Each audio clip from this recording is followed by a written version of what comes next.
All right, so today I wanted to talk about, or take a few minutes just to talk about making additional payments towards principal and help you decide if that's a good idea or not. Lots of people do it.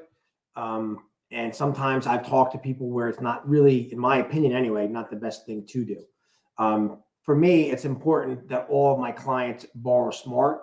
And what borrowing smart means to me is that you, as my client, are educated on different options that you would have to either when you're borrowing money or when you're repaying money. I think it's really important to have those options and know what they are and how that's going to affect you down the road. So let me bring up the TCA today because it is TCA Thursday as well. So I created a TCA for this. TCA is a total cost analysis, by the way, that's comes from a Mortgage Coach. I love using them. My clients love the fact that I use them. It makes things really easy for them to understand. It makes things really easy for me to explain. So I'm going to show you one today. And again, it's going to be geared towards making additional payments towards principal. All right. So let me bring that screen up. All right. So you'll see three columns here. The first column on the left is just a 30-year fixed loan. Okay. I did hypothetical numbers. I did a $350,000 sales price with 20% down, which would be a $280,000 loan amount. Interest rate I used was 6.75, and I did leave taxes and insurance and closing costs and all that stuff out of this TCA for the day because I just don't want you to get confused with too many things. I'm just going to leave that out and go with the principal and interest only. Okay. So if somebody were to borrow $280,000 at 6.75%, their principal and interest payment would be $1,806 and a little bit of change. Okay. So that's the first column. All right. Now what I want to do is I want to go over to the middle column here. And this middle column is same thing. $350 purchase price, $280,000 loan amount, interest rate of 6.75. And you'll notice that the payment here is $2,066. Reason that is because in this scenario, I have $250 a month extra being paid towards principal. All right. And so that's being reflected right here. Okay. Reduction in payment. All right. And if that happens, whoever had this loan would pay their mortgage off in almost 21 and a half years, a little bit less than 21 and a half years. Okay.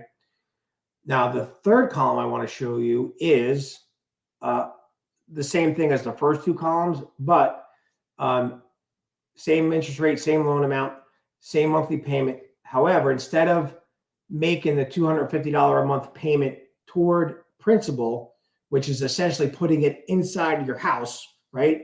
When you make a down payment, when you're buying a house, you're taking your money out of your pocket and you're putting it in your house. And same thing with additional principal payments. You're taking the money out of your pocket and you're putting it into your house. Okay. This says zero for now, but I am going to show you on the next screen what we're going to do with that. Okay. So just bear with me 1 second. So now I'm going to switch gears. I'm going to switch over to a new screen and I'm going to go over to this reinvestment screen. All right.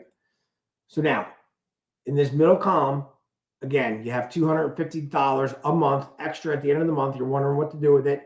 You decide that you're going to be paying it towards your principal on your mortgage.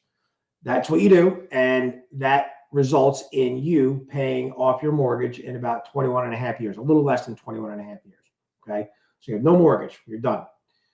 This third column here, I take that $250 a month, but instead of making a principal payment, I have you investing that money in an account earning you the same rate as what you're paying. Okay. So the rate I used was 6.75. In the third column, I'm using an example where you're paying $250 a month into an investment that's yielding you that same 6.75%. Now, I'm not a financial advisor. I don't claim to be a financial advisor, but with a little bit of research, you could find out that the return on the S&P 500 over its life is, I think, around 11.5%.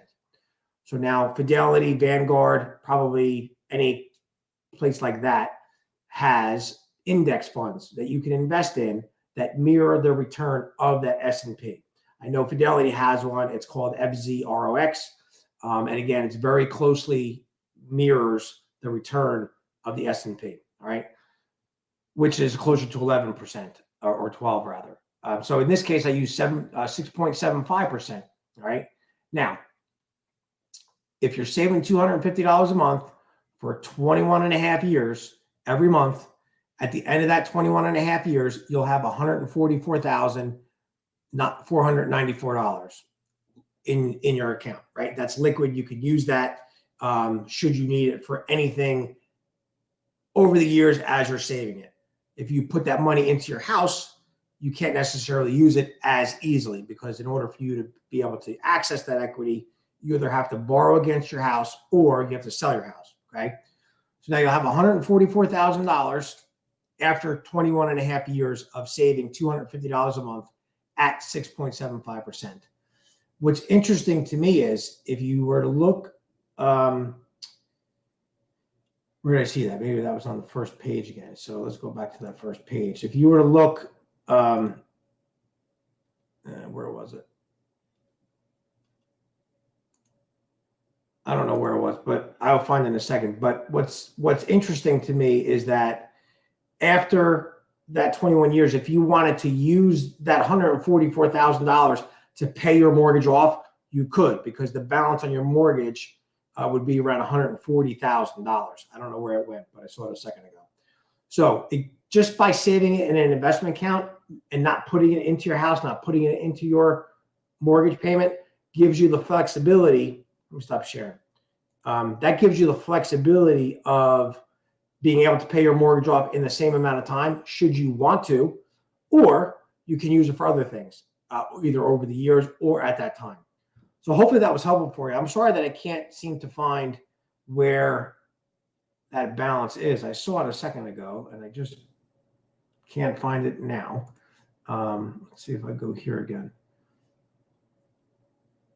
Oh, here it is.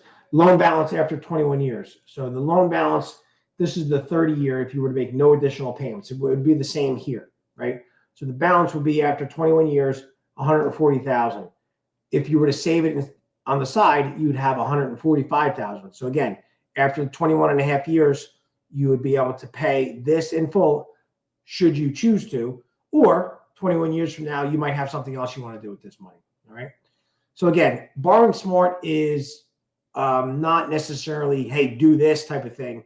It's just about having options and knowing about what options are available to you. So, so thank you for your time today. Hope you have a great night. If you have any questions at all, please let me know, and I'll catch up with you soon. See ya.